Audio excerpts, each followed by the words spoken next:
Mesdames, Messieurs, bonjour. Le prévenu, le colonel Mike Mikombe, insiste sur la comparution du gouverneur militaire, le lieutenant-général Ndima Kankba constate devant la cour militaire dans un dossier du carnage qui a coûté la vie à plus de 50 personnes.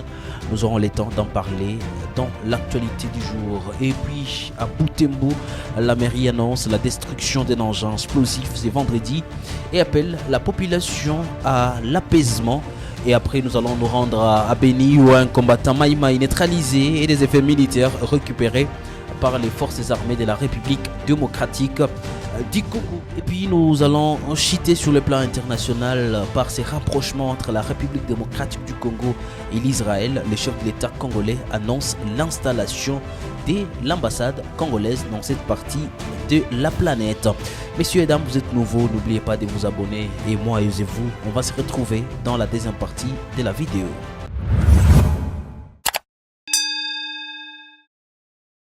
Comme je l'ai annoncé dans la première partie de la vidéo, le présumé colonel Mike Mikombe insiste sur la comparution du gouverneur militaire, le général Constant Ndima Kankba, devant la cour militaire dans un dossier du carnage vécu à Goma et qui a coûté la vie à plus de 50 civils. Je vous propose ici de les suivre. Président, mais dans tout ça, où est ma responsabilité? Parce que moi, je me demande d'abord moi-même, devant vous, où est ma responsabilité dans tout ça?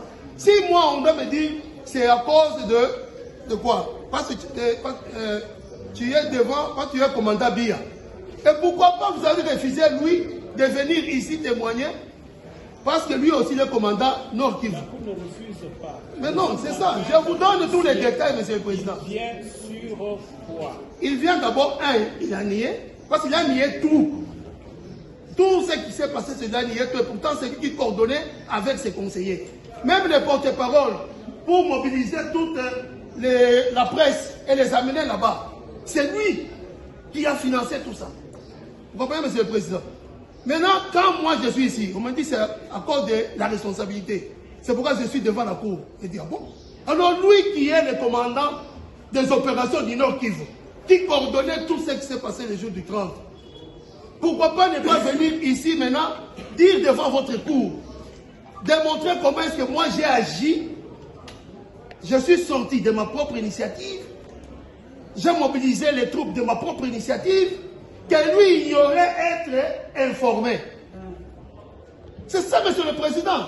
Il y a des problèmes de responsabilité dans tout ça. Quand on demande au gouverneur ici, c'est un problème de responsabilité. On ne peut pas salir l'unité qui est la garde républicaine devant cette auguste cour parce qu'on doit protéger le gouverneur. Il y a des réalités que moi j'ai vécues. Nous, on ne parle de ce qu'on a vu. On ne peut pas inventer quelque chose ici. Alors quand lui veut cacher, il y a toute une chaîne qui doit venir ici. Non, il ne peut pas défendre parce qu'elle est partie. Notre problème, il ne peut pas défendre la comparaison du gouverneur ou soit venir témoigner et renseigner tout le monde, faire éclairer tout le monde. Toujours dans le même dossier, les avocats du colonel Mikombe, commandant de l'unité de la garde républicaine, accusé d'avoir tué une cinquantaine de civils, ont appelé jeudi 21 septembre 2023 à la comparution du lieutenant-général Ndima Kankba constat devant la cour militaire du Nord Kivu qui siège en procès en flagrance à l'auditorat militaire. Ici, je vous propose de suivre l'un des membres des avocats du colonel Mikombe, commandant de la garde républicaine. Donc on ne comprend pas pourquoi le ministère public, l'avocat de la société, cherche à ne pas vouloir la comparution du gouverneur militaire. C'est l'avocat de la société est lésée. La société a connu des morts. Donc il est de bonne loi que les gouverneurs militaires, qui est la haute hiérarchie militaire dans la province, puissent présenter sa version des faits, ne fût-ce qu'à titre de renseignement. Je crois que toute la population attend de cela.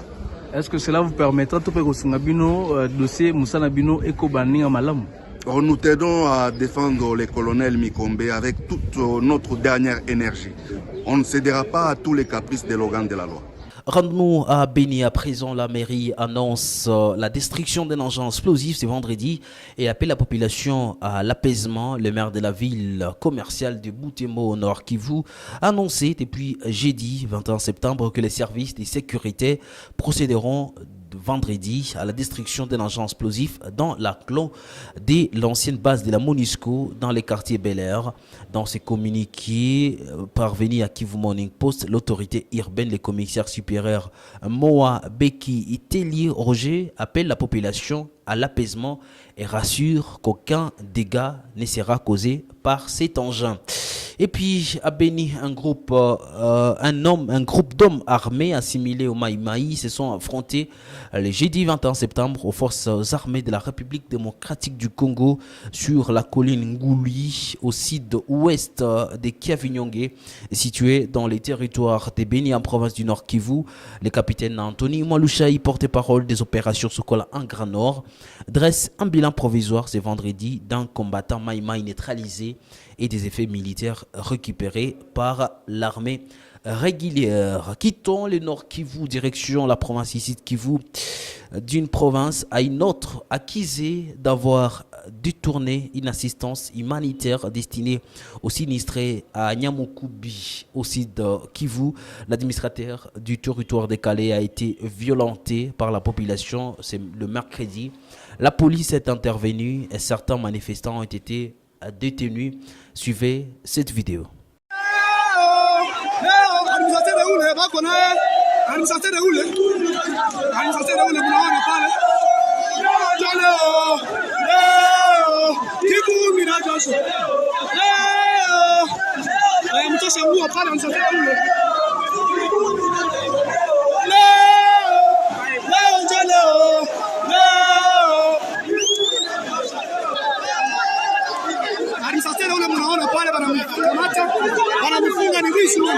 Et puis, chutons dans l'actualité du jour avant de se rendre sur le www.kivumorningpost.cd avec cette information au niveau international. Le président de la République démocratique du Congo, Félix Antoine Tshisekedi, a annoncé jeudi le déplacement de l'ambassade congolaise de Tel Aviv à Jérusalem. L'annonce a été faite à New York aux USA lors d'un échange avec le premier ministre israélien Benjamin Netanyahou. Le président Félix Antoine Tshisekedi a échangé, si on peut lire à la présidence, avec le premier ministre israélien en marge des travaux prévus en 2023. Les échanges ont porté sur les investissements, la sécurité, la cybersécurité, l'agriculture et les infrastructures, a déclaré la présidence congolaise sur son compte Twitter. Et c'est par là que nous allons mettre un point final à l'actualité du jour. Merci à vous de l'avoir suivi.